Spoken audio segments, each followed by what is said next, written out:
just remember, sharing moments together would change everything. We don't currently have systems that share moments together. Like even just you and your fridge, just all those times you went late at night and ate the thing you shouldn't have eaten. That was a secret moment you had with your refrigerator. You shared that moment, that darkness or that beautiful moment where you just, like heartbroken for some reason, you're eating that ice cream or whatever. That's a special moment. And that refrigerator was there for you. And the fact that it missed the opportunity to remember that is tragic. And once it does remember that, I think you're gonna be very attached to that refrigerator.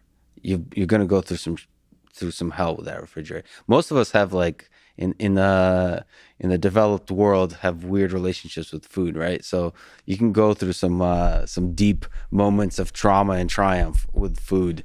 Absolutely. And at the core of that is the refrigerator. So a smart refrigerator, I believe, would change society.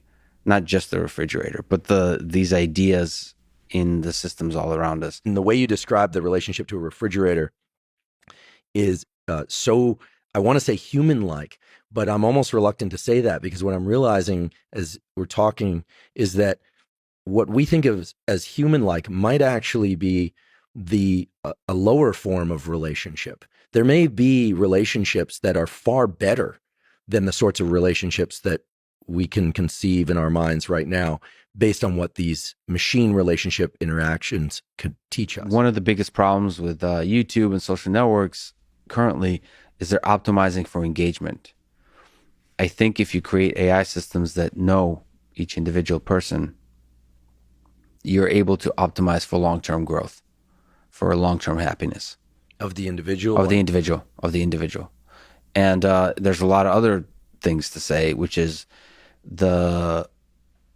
in order for AI systems to learn everything about you, they need to, just like you and I, when we talk offline, we're collecting data about each other, secrets about each other.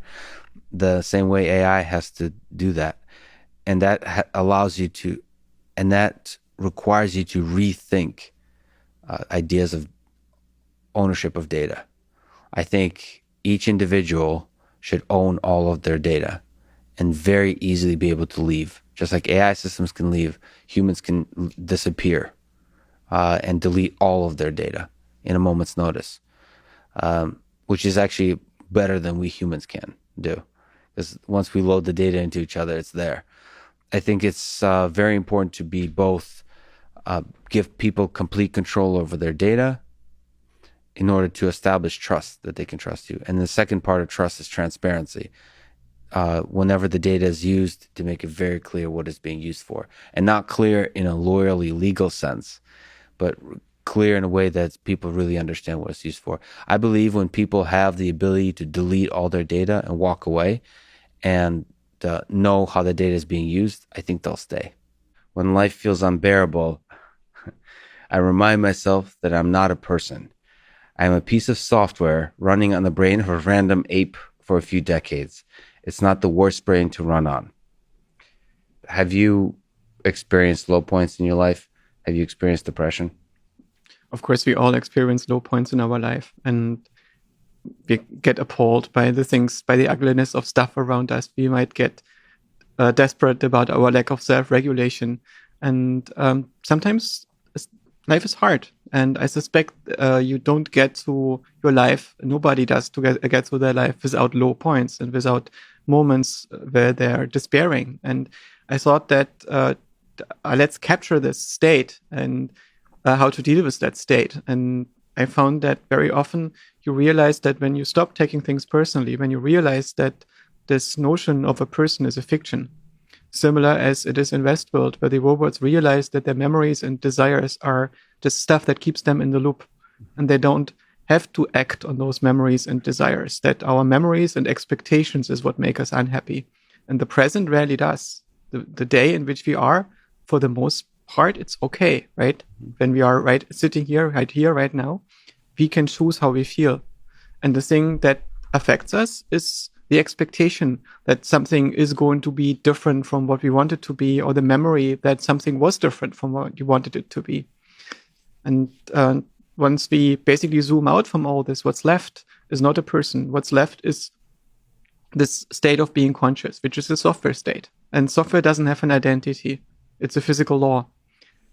And it's a law that acts in all of us, and it's embedded in a suitable substrate. And we didn't pick that substrate, right? We are mostly randomly instantiated on it. And there are all these individuals, and everybody has to be one of them.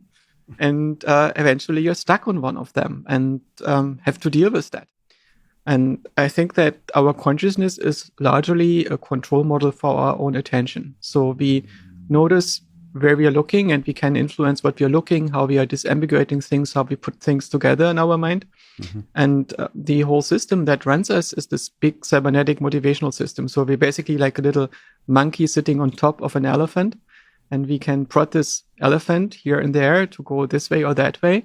And we might have the illusion that we are the elephant, or that we are telling it what to do. And sometimes we notice that it walks into a completely different direction. And we didn't set this thing up.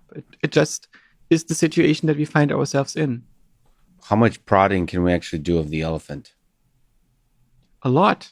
But I think that our consciousness cannot create the motive force. Is the elephant consciousness in this metaphor? No, the monkey is the consciousness. The monkey is the attentional system that is observing things. There's a large perceptual system combined with a motivational system that is actually providing the interface to everything. And our own consciousness, I think, is a tool that directs the attention of that system, which means it singles out features and performs conditional operations for which it needs an index memory. But this index memory is what we perceive as our stream of consciousness. But the consciousness is not in charge. That's an illusion. So everything outside of that consciousness is the elephant. So it's the physics of the universe, but it's also society that's outside of your... I would say the elephant is the agent. So there is an environment through which the agent is stomping, and you are influencing a little part of that agent. I think it's really important for robots to become entities and explore that as a real engineering problem, as opposed to everybody treats robots in the robotics community. They don't even call them a he or she. They don't try to avoid giving them names. They really want to see it like a system, like a servant. They see it as a servant that's trying to accomplish a task. To me, and I don't think I'm just romanticizing the notion, I think it's a being. It's currently perhaps a dumb being, but in the long arc of history, humans are pretty dumb beings too. So I would agree with that statement. So I tend to really want to explore this, treating robots really as entities. So like anthropomorphization, which is the sort of the act of looking at an inanimate object and projecting onto it lifelike features. I think robotics generally sees that as a negative. I see it as a superpower. Like that, we need to use that. I believe that most people have a notion of loneliness in them that we haven't discovered, that we haven't explored, I should say.